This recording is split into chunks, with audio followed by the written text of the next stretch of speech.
Apa kabar hari ini adik-adik Nusantara? Semoga semuanya tetap sehat dan tetap semangat. Apakah semuanya sudah siap untuk mengikuti pembelajaran bahasa Indonesia bersama Pak Ringga? Baik, sebelum kita belajar, hal-hal yang harus kita persiapkan adalah: yang pertama, menyiapkan alat tulis untuk mencatat bagian-bagian yang penting dari materi.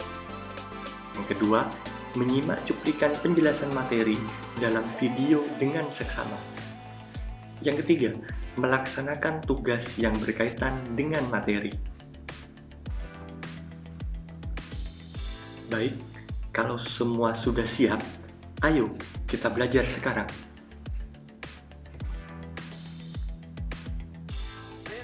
Pernahkah kalian berkunjung ke tempat ini? Apakah nama tempat ini? Di manakah tempat ini?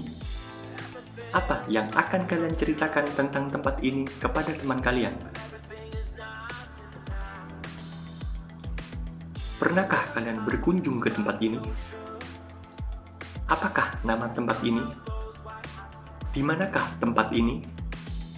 Apa yang akan kalian ceritakan tentang tempat ini kepada teman kalian? Pernahkah kalian melihat hewan ini? Apakah nama hewan ini? Di manakah kalian bisa menemukan hewan ini? Apa yang akan kalian ceritakan tentang hewan ini kepada teman kalian?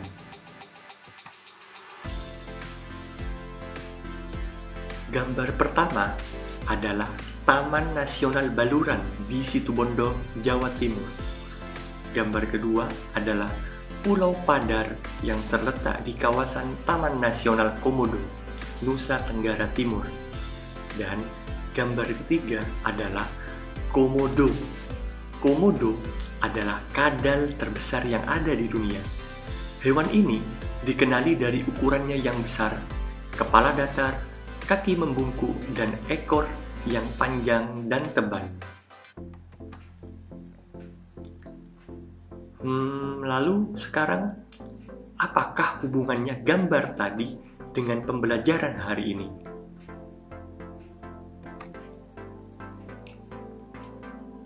Hari ini kita akan belajar mengidentifikasi dan menjelaskan isi teks deskripsi Bahasa Indonesia kelas 7. Kompetensi dasar 3.1. Mengidentifikasi informasi dalam teks deskripsi tentang objek yang didengar dan dibaca. 4.1. Menjelaskan isi teks deskripsi objek yang didengar dan dibaca secara lisan, tulis, dan visual. Indikator pencapaian kompetensi 3.1.1. Menjelaskan pengertian teks deskripsi. 3.1.2. Menentukan ciri teks deskripsi. 3.1.3. Menentukan jenis teks deskripsi. 4.1. Memetakan isi teks deskripsi. 4.2. Menjawab pertanyaan isi teks deskripsi. Kali ini kita akan memasuki kepada materi pembelajaran teks deskripsi. Yang pertama, pengertian teks deskripsi.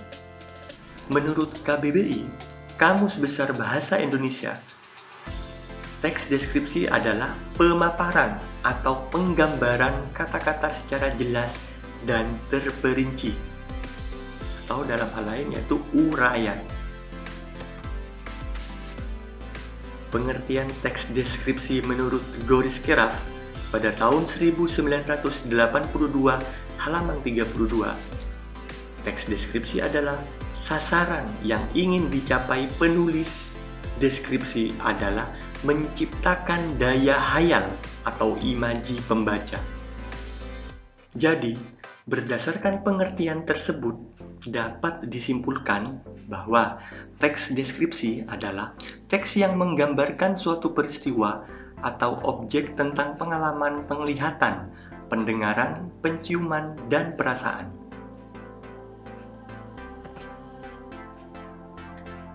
Ciri-ciri teks deskripsi. Yang pertama, menggambarkan atau melukiskan suatu benda, tempat, dan suasana. Yang kedua, melibatkan panca indera, baik indera penglihatan, pendengaran, penciuman, pengecapan, dan perabaan untuk menggambarkan atau melukiskan sesuatu. Yang ketiga, bertujuan untuk membuat pembaca seolah-olah dapat melihat dan merasakan apa yang digambarkan oleh penulis. Dan ciri teks deskripsi yang terakhir adalah menjelaskan ciri objek secara rinci, seperti ukuran, warna, bentuk, dan keadaan suatu objek. Jenis-jenis teks deskripsi berdasarkan cara mendeskripsikan objek. Teks deskripsi dibagi menjadi dua. Yang pertama, teks deskripsi eksplanatory, dan yang kedua, teks deskripsi sugestif. Teks deskripsi eksplanatory adalah teks yang bertujuan memberikan identifikasi atau informasi objek dan menciptakan agar pembaca dapat mengenalinya bila bertemu atau berhadapan dengan suatu objek. Dengan kata lain, teks ini menggambarkan suatu objek secara nyata tanpa disertai opini atau pendapat penulis.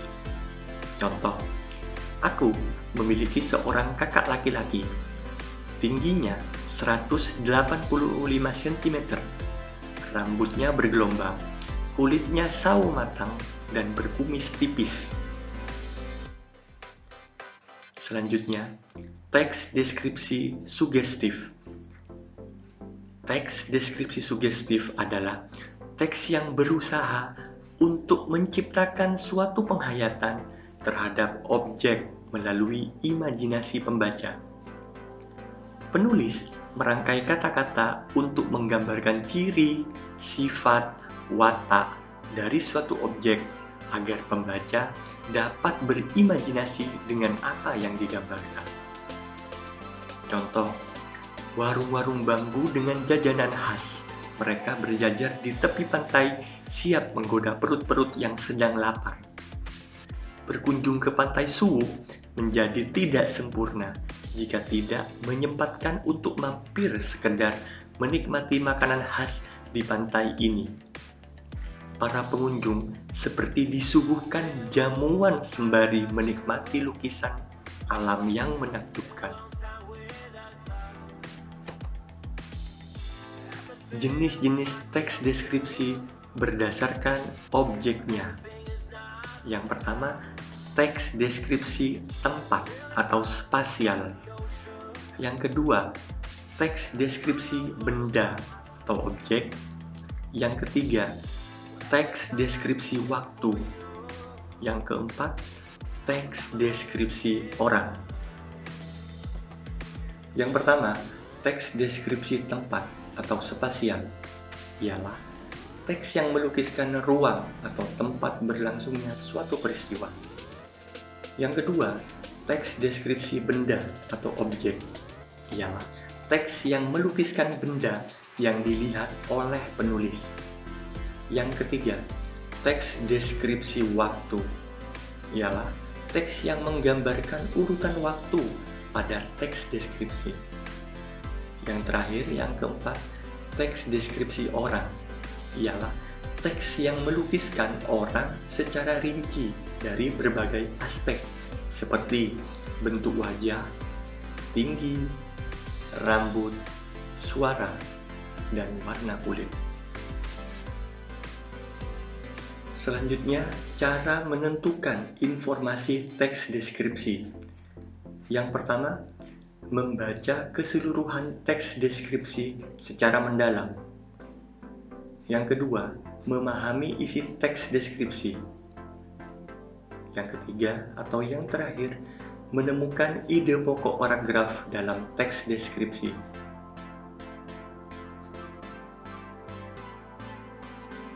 Baik, perhatikan teks deskripsi di bawah ini untuk mengerjakan tugas latihan.